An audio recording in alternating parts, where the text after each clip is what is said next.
Hello friends, I welcome you to my YouTube channel Mathematics Prime. Today in this lecture we are going to discuss power set, what power set is and how we can define and form a power set. See, we will consider suppose A, let it be any set, non-empty set. So we will define the power set of set A. Power set of A, it is denoted by P of A. P of A means power set of A. So power set of A is denoted by P of A, read as power set of A defined by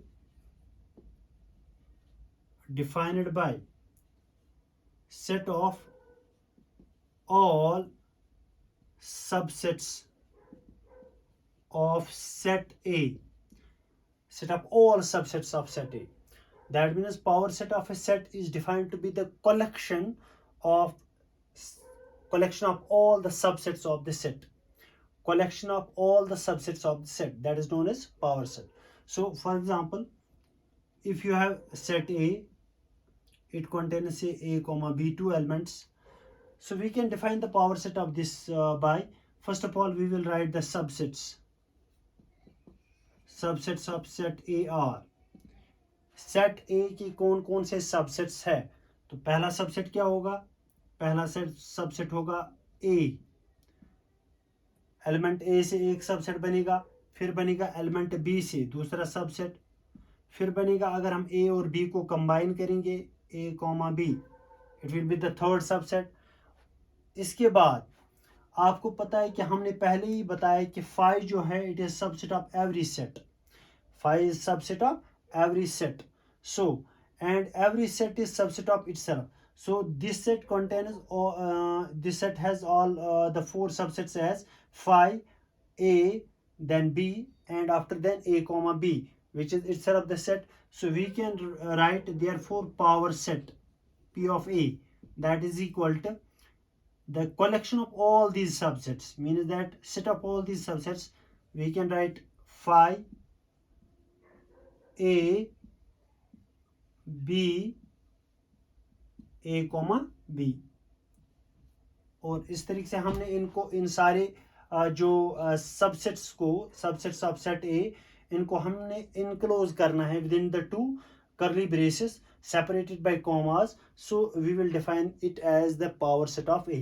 So power set of A is actually the set of all the subsets of a set or collection of all the subsets of a set, that is known as power set of a set. So यहाँ पर आपको एक चीज मैं बताता चलूं, अगर एक सेट A में सपोज अगर आपके पास सेट A है, if NA means cardinality of the set A, or NA means number of elements in the set A. If NA is equal to say P, then you can define NPA. What does NPA mean? NPA means number of elements in the power set of A. Number of elements in power set of A will be equal to 2 raised power NA, or we can write it as 2 raised power P. Likewise in this set, if you see here, अगर आप देखेंगे Na कितना है, that is equal to 2 because it contains 2 elements only. इसमें 2 ही element है, तो हम बोलेंगे Na यानी कि cardinality of the set A or number of elements in the set A, that is equal to 2. So therefore you will write NPA accordingly जो आपने define किया NPA, that is 2 raised power Na, or it is equal to 2 raised power Na is equal to 2, so 2 raised power 2, that is equal to 4. So that means the power set of A contains 4 elements, which you can see clearly. It contains phi, the set A, the set B, and the set AB. So it has only 4 elements. So here every subset of set A act as the element of the power set of A. So this is power set of A. So power set is nothing, it is the set of all the subsets of a set or collection of all the subsets of a set, that is defined to be the power set. After then we will go for, we have another topic that is universal set. Universal set. So we will discuss universal set. Universal set is another set which you can define. Universal set means it is the largest possible set such that every other set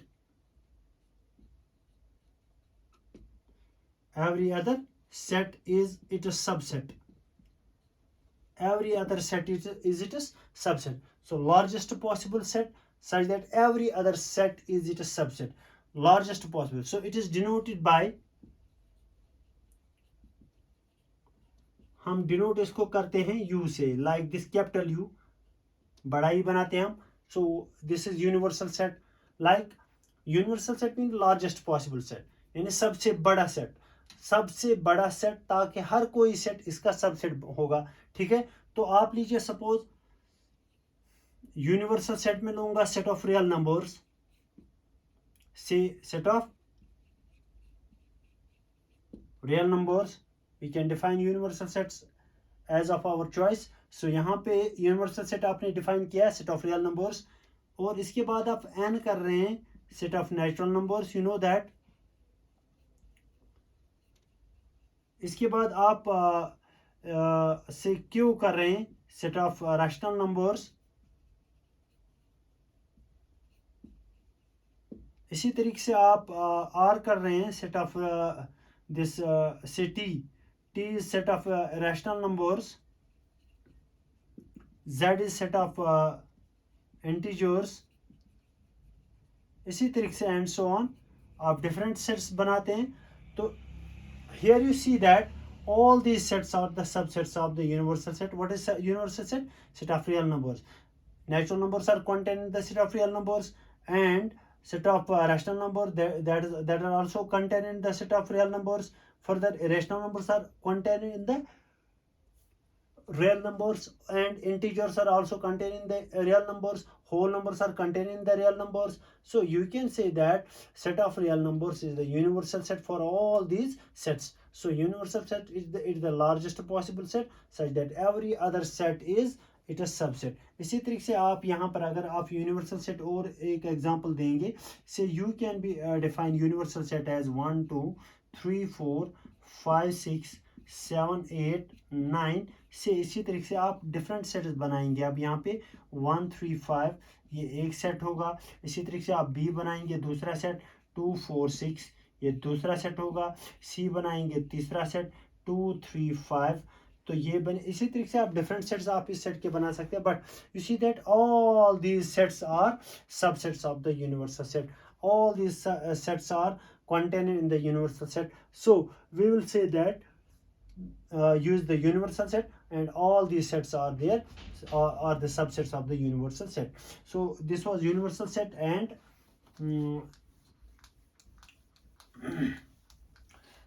now we will move for the exercise. What is our exercise? Exercise number 3.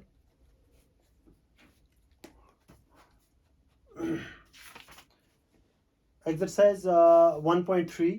तो यहाँ पर आपको different statements को आपको मतलब correct करना है by making use of this proper symbols. जैसे कि आपके यहाँ पे सिंबल है, एक है आपका इज सबसेट और इज नॉट सबसेट. ये सिंबल्स आपको ब्लैंक्स में फिल करने हैं, आपको स्टेटमेंट्स को करेक्ट करना है. तो यहाँ पर आप बखूबी ये सारे मतलब क्वेश्चंस खुद ही कर सकते हैं.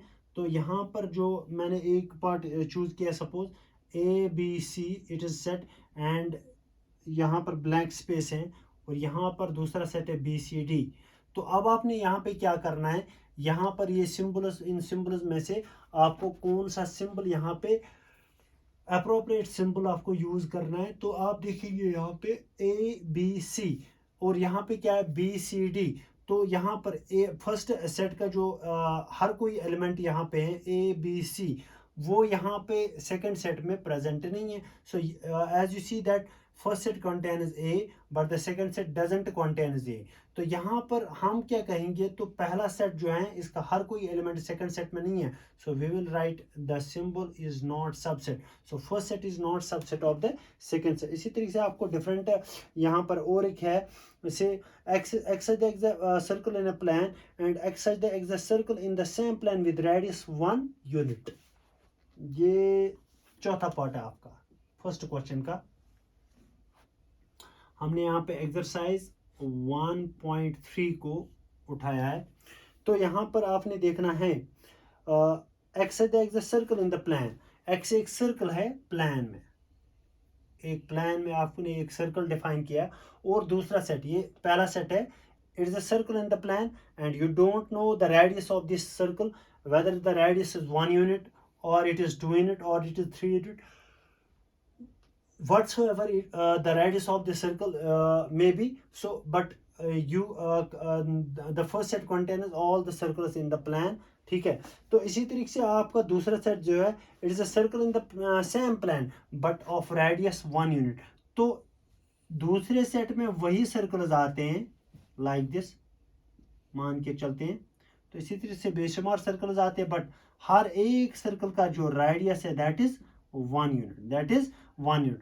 सो पहले से जो आपने पहला मतलब सेट पढ़ा, इसमें आपने एक सर्कल दिया है प्लान में, तो इसका 1 यूनिट हो सकता है, इसका 2 यूनिट हो सकता है. इसी तरीके से आप डिफरेंट सर्कल, इसका 3 यूनिट हो सकता है. इसी तरीके से तो आप डिफरेंट सर्कल्स पहले सेट में चूज कर सकते हैं जिनका डिफरेंट रेडियस है. But in the second set you are having only दो circles whose radius is 1 unit. It means that the first set is not subset of second set, is not subset because it contains only those circles which has the radius equal to 1 unit. But in the first set it contains all the circles. In general it contains a circle, the radius may be any number. So इसी तरीके से आपके यहाँ पे different questions है. अब question number 2 पे आप चलिए. तो examine whether the following statements are true और फॉल्स. आपको यहाँ पर भी देखने हैं whether the statements are true और फॉल्स. तो यहाँ पर भी आपको मतलब चूज करना है कि स्टेटमेंट जो गिवन है ये ट्रू है कि फॉल्स है. तो यहाँ पर फर्स्ट जो है it is a comma B blank, sorry यहाँ पे दिया हुआ है is not subset of BCA. BCA, this is the second set. As you see that the first set contains only the elements A, which is contained in the second set, and B, that is also contained in the second set. But the second set contains the element C, which is not present in the first set. But every element of the first set is also an element of second set. यानी ए भी यहाँ पे मौजूद है, B भी यहाँ पे दूसरे सेट में मौजूद है. तो ए का जो पहला सेट है इसका हर कोई एलिमेंट किस में है, सेकंड सेट में प्रेजेंट है. इट मीन दैट ये जो है फर्स्ट सेट, यानी यहाँ पे लगेगा it is subset, it is subset of the second set. Why? Because every element of the first set is present in the second set. So we will make use of this symbol. This is subset of, so we will write set AB is subset of set BCA. So यहाँ पर जो ये statement है it is incorrect, it is not correct. So why it is incorrect? Because it says that it is not subset of BCA. तो इसी तरीके के बहुत सारे सिंबल है यहाँ पर बहुत सारे क्वेश्चंस है. दूसरा जो है ए कॉमा ई, यानी ए कॉमा ई है यहाँ पे. ठीक है. सो यहाँ पर दिया है it is subset of x such that x is a vowel in the English alphabet. X such that x is a vowel in the English alphabet. This is another question. तो यहाँ पर आप देखेंगे बिल्कुल इजी क्वेश्चन है. तो x यहाँ पर अगर आप पहले सेट में देखेंगे दो ही एलिमेंट है, एक है a दूसरा है e. But a and e both are vowels, both are contained in the group of vowels. So we will write x such that x is a vowel in the English alphabet. So दूसरा set जो है इसमें only those elements lie करते हैं, those letters lie करते हैं which are vowels. So this set contains a, e, I, o, u. So but you see that every element of the first set is contained in the second set. It means that it is subset. So this is correct statement. So this is correct statement, यहाँ पर कोई change करने की ज़रूरत नहीं है। सो इसी तरीके से यहाँ पे बहुत सारे और भी क्वेश्चन हैं। क्वेश्चन नंबर 3 पे चलते हैं आप। यहाँ पे आप देख रहे हैं क्वेश्चन नंबर 3। इसमें एक क्वेश्चन, इसमें आपको एक सेट दिया हुआ है। क्वेश्चन नंबर 3 में आपको एक सेट दिया हुआ है। What is that set? That is like A is equal to 1 2, फिर है 3 4, फिर है 5। ये इस तरीके का आपको मतलब एक सेट दिया हुआ है। से अगर आप गौर से देखेंगे इस सेट में क्यों कौन कौन से एलिमेंट है, एक है 1, दूसरा है 2, और तीसरा जो यहाँ पे है that is set 3,4। So this much will act as an element. ये जो है ना ये एक्ट करेगा as an element in the set. 5 is another element. So 1 2 these are separate elements, 5 is also separate, but 3,4 it is a mutual element, it is a single element which is also a set. 3,4 is also a set, but in the set it act as an element. So यहाँ पर आपने देखा है first part अगर आप देखेंगे यहाँ पे आपको लिखा हुआ 3,4 इट इज सबसेट ऑफ ए। आपको बताना है ट्रू है कि फॉल्स है। सो अगर ट्रू है तो क्यों है, अगर फॉल्स है तो क्यों है, तो ये आपको देखना है। तो यहाँ पे अगर आप देखेंगे 3,4 it is subset of A, that means 3,4 का एक सेट बनाना आपको यहाँ पे। लेकिन यहाँ पे एग्जिस्ट होता है 3,4 as it is, it exist in the set A. आप देख रहे हैं सेट 3,4 एग्जिस्ट होता है सेट ए में। It mean that it is a member of this set, it is a element of this set. So we can say that 3,4 it belongs to set A because it's a member of the set. It's a member of the, ये एक member है किस set A का member है। It is not contained in the set। हम तभी कह सकते ये contain, it will be correct, it is correct if, कब होगा correct? If like this set 3,4 within the 2 curly braces। अगर हम इस तरीके से दूसरा करली ब्रेस इनको लगाएंगे, क्योंकि ऑलरेडी ये एलिमेंट एक्ट होता है ऑलरेडी, जो 3,4 है ना ये सेट, ये एग्जिस्ट होता है in the set A as an element. But जब आप सबसेट इसको बनाएंगे तब इसका मतलब क्या हुआ, आपको फिर से 2 करली ब्रेसेस के दरमियान इनको रखना है। तो इसका मतलब ये बिलोंग करता है सेट ए को। It is not a subset of A, but this अगर आप ये लिखेंगे then it is subset of A. ये इस तरीके से सबसेट बनेगा। तो पहला इस स्टेटमेंट जो है इनकरेक्ट है। इसी तरीके से दूसरा जो है 3,4 belongs to, दूसरा अगर आप देखेंगे 3,4 belongs to, so this is correct because I said that this is a member of the set, this is an element of the set, so therefore it will belong to the set, it will belong to the set। इसी तरीके से यहाँ पर आप देखें 1 is subset, यहाँ पे और एक पार्ट है, fifth part 1 is subset of A। 1 क्या सबसेट A का है? हाँ 1 तो सबसेट बनेगा, बट जब आप इसको करली ब्रेस में बंद करेंगे इस तरीके से 1 इट इज सबसेट ऑफ ए। सो यहाँ पर 1 सबसेट ए का नहीं है बल्कि 1 एक एलिमेंट बनता है सेट ए का। So we will write 1 belongs to A because 1 exists in the set A, it means that 1 belongs to set A। सो इसी तरीके के बहुत सारे पार्ट्स हैं यहाँ पे। और एक है यहाँ पे 5 is subset of A, 5 is subset of A।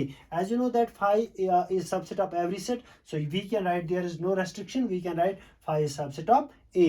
तो इसमें कोई दिक्कत ही नहीं है। इसी तरीके से यहाँ पे और एक लिखा गया है से XI पार्ट। अगर आप देखेंगे यहाँ पे 5 को लिया गया है विद इन 2 करली ब्रेसेस एंड लिखा गया है it is subset of A, it is subset of A को। अगर आप देखेंगे यहाँ पे हमने पता है कि 5 is subset of A, but जब आप इसको करली ब्रेसेस में इनक्लोज करते हैं it means that it becomes a singleton set which contains a single element that is 5। सो ये एक सिंगलटन सेट बनता है यहाँ पे। तो इसका मतलब ये सबसेट ए का नहीं है, ये सबसेट ए का नहीं है। सबसेट कब होगा? जब आप खाली आप मतलब करली ब्रेसेस के बगैर रखोगे या 2 करली ब्रेसेस को लोगे with no element between them that also represents 5। So in that case we will say that it is subset of A, but in this case it is not a subset of A, it is not a subset of, so this is also incorrect, this is also incorrect। तो ये थे आज कुछ question जो आपने exercise 1.3 में से किए। मिलते हैं नेक्स्ट वीडियो में, तब तक के लिए अल्लाह हाफिज।